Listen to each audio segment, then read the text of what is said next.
दुनिया भर में होने वाली मौतों की दूसरी सबसे बड़ी वजह ब्रेन स्ट्रोक है, वहीं ये डिसेबिलिटी की तीसरी सबसे बड़ी वजह है। इस आंकड़े को देखकर ये ज़रूरी हो जाता है कि इस मुद्दे पर बात की जाए, इसे समझा जाए, इसके रिस्क फैक्टर्स को जाना जाए और बचाव के उपाय भी समझे जाएं कि वो क्या हो सकते हैं।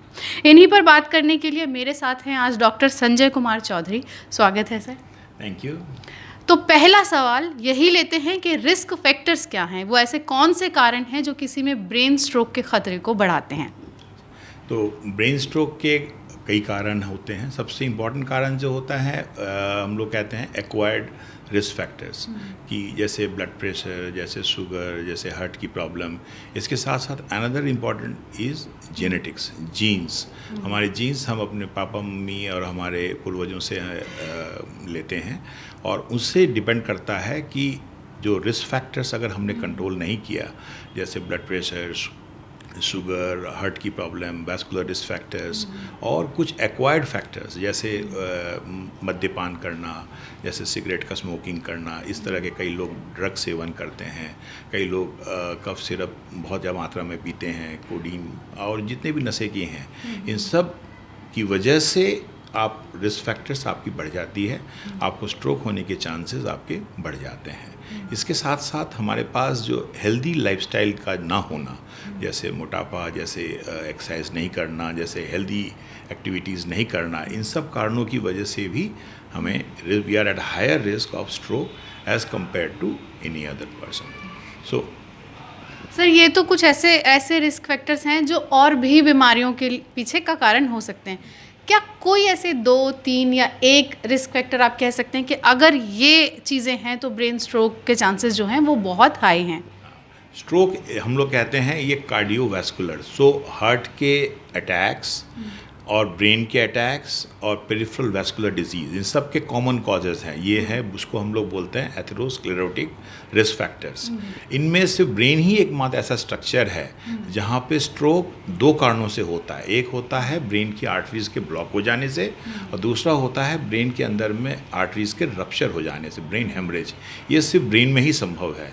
इसीलिए जैसे हार्ट के अटैक आने के बाद हम तुरंत कहते हैं कि आप एस्पिरिन ले लीजिए। पेरिफेरल वैस्कुलर फैक्टर्स में हम लोग कहते हैं कि आप एस्पिरिन ले लीजिए। ब्रेन में ऐसा नहीं कह सकते हैं। अगर आपको लग रहा है या किसी और को महसूस हो रहा है कि आपको स्ट्रोक हो रहा है, तो आप तुरंत नज़दीकी ऐसे स्ट्रोक सेंटर्स में आएँ जहाँ पे ये सुविधा है कि तुरंत हम आपके ब्रेन का एक स्कैनिंग करके ये पता कर लें कि आपको ब्रेन के अंदर इस्कीमिया हुआ है, मतलब आर्टरीज़ की ब्लॉकेज हो रही है, या आर्टरीज़ रप्चर हो गई है, क्योंकि दोनों में सिम्टम्स एक जैसे ही होंगे। ब्रेन के अंदर बहुत सारे एरियाज़ हैं, जैसे फ्रंटल, पैराइटल, ऑक्सीपिटल। हर एक एरिया के अंदर में चाहे ब्लॉकेज हो चाहे हेमरेज हो, सेम सिम्टम्स होते हैं। तो जैसे अचानक स्ट्रोक हो गया और अचानक हमारा चेहरे की टेढ़ापन आ गया, एक हाथ नहीं उठ रहा है, एक पैर नहीं उठ रहा है, अचानक मुझे राइट साइड विजन नहीं दिख रहा है, अचानक मेरी आवाज़ लड़खड़ा गई है, अचानक मैं खा नहीं पा रहा हूँ, अचानक मैं चल रहा हूँ और इम्बैलेंस हो रहा है। ये सब जो रिस्क फैक्टर्स हैं, सिम्टम्स हैं, ये ऑपोजिट साइड के यूजुअली या तो ब्लॉकेज, हेमरेज की वजह से हो सकता है या ब्लॉकेज की वजह से हो सकता है। तो ये स्कैन देखे बगैर हमने, अगर मैंने एस्पिरिन दे दिया और आपको ब्रेन हेमरेज है, तो वो और बढ़ जाएगा। अगर ब्लॉकेज है तब तो एस्पिरिन काम करेगा। तो इसीलिए जैसे ही आपको लगे कि कोई सिम्टम है, हम लोग कहते हैं फास्ट, कोई भी प्रॉब्लम, अचानक आर्म में वीकनेस, हाथ में वीकनेस, पैर में वीकनेस, चेहरे का टेढ़ापन, आवाज़ में लड़खड़ाहट, बोलने ना पाना, देख नहीं पाना, या बैलेंस की प्रॉब्लम हो जाना, तो तुरंत आप नज़दीकी अस्पताल जहाँ पे स्ट्रोक सुविधा उपलब्ध है वहाँ आएँ। हमारे पास ये सब सुविधाएँ उपलब्ध हैं, diagnosis also and for treatment also. Treatment also is very important because जितना जल्दी आएंगे उतना हम आपके ब्रेन के जो सेल्स जो हर सेकेंड्स में डैमेज हो रहे हैं, जो उनकी जो सेल्स की डेथ हो रही है, उसको हम तुरंत रोक सकते हैं। अगर आप हमारे पास 3 घंटे के अंदर में आ गए तो हम इंट्रावीनस वेंस के माध्यम से ऐसे क्लॉट बस्टर्स दे सकते हैं जो ब्रेन की आर्टरीज के ब्लॉकेज को खोल सकते हैं। इसी तरह से अगर मान लीजिए 3 घंटे में ना आ पाए तो 4.5 घंटे तक भी कुछ इंजेक्शंस लगा सकते हैं। 6 घंटे तक भी उन इंजेक्शंस को इंट्रावीनस नहीं, इंट्रा आर्टेरियल दिया जा सकता है, TPA जिसको हम लोग कहते हैं। और उसके बाद भी अगर मान लीजिए थोड़ा डिले हो गया तो भी कोई दिक्कत नहीं है, हमारे पास ऐसी सुविधा उपलब्ध है कि हम मैकेनिकल थ्रोम्बेक्टमी कर सकते हैं, तार डाल के ब्रेन के अंदर से क्लॉट को खींच के बाहर निकाल सकते हैं, जिसकी वजह से आपकी ब्लॉकेज खुल जाएगी और आपके अंदर में सुधार का गुंजाइश होगा। इससे जान भी बचेगी और जैसे आपने कहा कि जो डिसेबिलिटी है वो भी कम हो जाएगी। हमने देखा है स्टडीज़ करके कि इससे काफ़ी हेल्प मिलती है। तो बचाव के क्या उपाय हैं कि कोई किन उपायों को अपनाए कि स्ट्रोक हो ही ना? यस, तो स्ट्रोक के प्रिवेंशंस में देखिए genes you can not choose. आजकल वैसे थेरेपी आ रहा है कि genetic we can modulate and we can do something, but as of now stroke के जेनेटिक थेरेपी उतनी ज़्यादा अभी तक नहीं है। बट मेनली जो प्रिवेंटिव एस्पेक्ट्स हैं उनको हम लोग हाईलाइट कर सकते हैं, जो रिस्क फैक्टर्स हैं उनको कंट्रोल कर सकते हैं। सबसे कॉमन हम कहेंगे ब्लड प्रेशर कंट्रोल, फिर कहेंगे हम डायबिटिक कंट्रोल, फिर कहेंगे कोलेस्ट्रॉल हाई उसको कंट्रोल करें, प्लस जो ऐसे ड्रग्स का सेवन ना करें जिससे हमारी स्ट्रोक के चांसेस बढ़ जाएं, जैसे smoking should be avoided at all cost. Excessive alcohol is very stopping is very important. इसी के साथ साथ और भी जो हम सेवन करते हैं जैसे ड्रग्स जैसे कोकेन, MDMA, इन सब चीज़ों ड्रग्स का सेवन कम करें। इवन कफ सिरप के भी उन सब को भी सेवन कम करें, गवर्नमेंट ने इसलिए बैन कर रखा है उनको। तो इन सब ड्रग्स के अवॉइड करने से और एक हेल्दी लाइफस्टाइल एक्वायर करने से, जैसे वॉकिंग, ओबेसिटी, वेट कम करना, और जितनी एक्टिविटी फिट रहेंगे फिजिकली, मेंटली, साइकोलॉजिकली, अपने बिहेवियर, मूड, इन सबको भी कई स्ट्रोक, स्पेशली अगर आप टेंशन में ज़्यादा हैं, चिंता ज़्यादा कर रहे हैं, तो आपको स्ट्रोक होने की संभावना और बढ़ जाती है। तो रेगुलर टाइम से खाना चाहिए, टाइम से सोना चाहिए, एक healthy lifestyle, activity, lot of exercises and physical and mental wellbeing is very important. Doctor, आपने दो तरह के स्ट्रोक की बात की, एक जो हैमरेज से होता है और एक जो ब्लॉकेज की वजह से होता है। किस स्ट्रोक को आप ज़्यादा डेंजरस मानेंगे?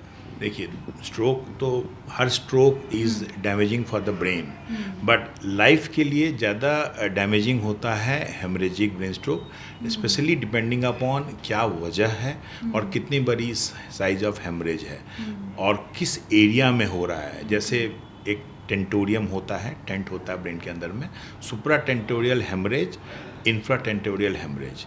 Infra tentorial haemorrhage more dangerous, specially brain stem में अगर हेमरेज हो जाए that is the most haemorrhaging. उसमें जान जाने की संभावना सबसे ज़्यादा है, क्योंकि वहीं पे हमारा होशो हवास का सेंटर है, वहीं पे हमारा सांस का सेंटर है, वहीं पे हमारा ब्लड प्रेशर कंट्रोल का सेंटर है। तो यहाँ पे हेमरेज होते ही तुरंत बंदा कोमा में चले जाता है और उनकी सांस लेने की क्षमता कम हो जाती है, सांस के मशीन वेंटिलेटर पे चले जाते हैं, ब्लड प्रेशर कम होने लगता है, तो ब्लड प्रेशर बढ़ाने की इंजेक्शंस वगैरह चालू करनी पड़ती है। ये सबसे डेंजरस ब्रेन स्ट्रोक हैं जो हेमरेज में ज़्यादा होते हैं। यहीं पे अगर इस्कीमिया हो तो उतनी चांसेस कम होती हैं, क्योंकि उनका प्रेशर इफेक्ट कम होता है। इसी में एक इंफ्राटेंटोरियल में एक सेरिबेलर हेमरेज होता है।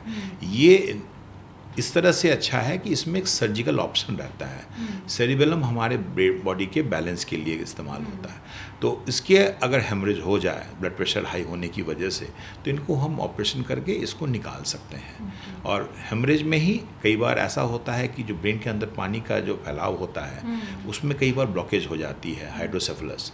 उसमें भी जान बचाने के लिए हम लोग सर्जिकल इंटरवेंशन करके एक एक्स्ट्रा वेंटिकुलर ड्रेन, EVD बोलते हैं, या शंट कर सकते हैं ताकि वो प्रेशर रिलीज्ड हो जाए।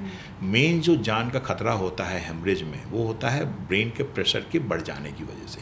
अगर कैसे भी तरह के आपने थोड़ा सा स्पेस बना दिया तो कई बार हेमरेज में हमें ब्रेन ऑपरेशन करके स्पेस बनानी पड़ती है, जो हेमरेज वाले पार्ट है उसको निकाल देना पड़ता है।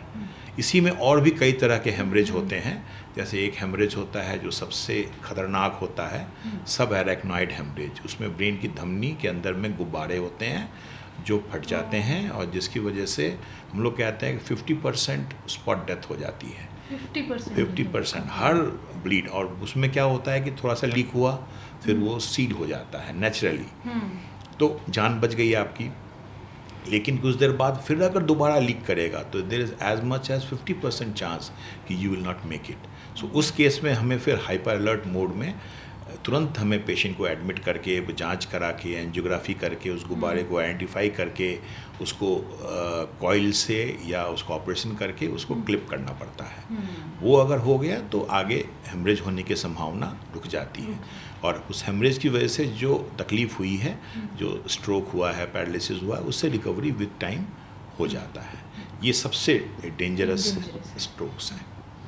स्ट्रोक्स की बात कर रहे थे, लेकिन बात हो रही थी ब्रेन की भी, तो एक छोटा सा सवाल है, स्ट्रेस आजकल बहुत लोग लेते हैं, तो स्ट्रेस आपके दिमाग पर किस तरह से असर करता है? तो स्ट्रेस हम लोग ये कहते हैं कि जब भी आप ज़्यादा स्ट्रेस लेते हैं तो ब्लड प्रेशर का जो ब्लड फ्लो बढ़ जाता है और प्रेशर बढ़ जाता है, जिसकी वजह से कई लोगों को गुस्से में या झगड़े के दौरान हमने देखा है कि तुरंत इतना ज़्यादा प्रेशर उन्होंने ले लिया और स्ट्रेस ले लिया कि अचानक सर दर्द शुरू हुआ। और कई लोगों को स्पेशली उनको तब होता है यदि ब्लड प्रेशर उनको है और वो दवाई नहीं ले रहे हैं या भूल गए हों और तब स्ट्रेस हो गया हो, तो कई बार ब्रेन हेमरेज होने की चांसेस बढ़ जाती है। कुछ लोगों में हाई ब्लड प्रेशर होने की वजह से अगर अनकंट्रोल्ड हैं तो इस्कीमिक स्ट्रोक भी हो सकते हैं। तो अवॉइड करना चाहिए stress as much as possible.